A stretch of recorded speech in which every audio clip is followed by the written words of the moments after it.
সাহাবীরা প্রথম ফরজ আদায় করার সময় আল্লাহ পাক সাহাবীদের প্রতি রাজি খুশি হয়েছে। সাহাবীদের অনুসারীরা প্রথম ফরজ আদায় করার সময় আল্লাহ পাক সাহাবীদের অনুসারীদের প্রতি রাজি খুশি হয়েছে।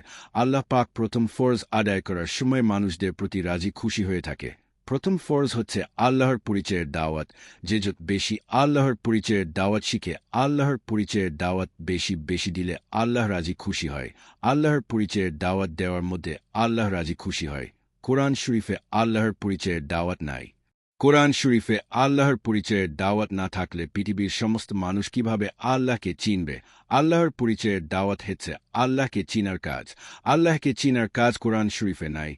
প্রথম মানুষ আল্লাহকে চিনবে, তারপর আল্লাহর কাজ করবে। আল্লাহর পরিচয়ের দাওয়াত লম্বা সময় দিয়ে অন্তর পরিষ্কার হয়। আল্লাহর পরিচয়ের দাওয়াত লম্বা সময় দিয়ে অন্তর নূরে ভরপুর হয়। আল্লাহর পরিচয়ের দাওয়াত লম্বা সময় দিয়ে অন্তরে বিশ্বাস স্থায়ী হয়। আল্লাহর পরিচয়ের দাওয়াত লম্বা সময় দিয়ে মানুষ মুসলমান হয়।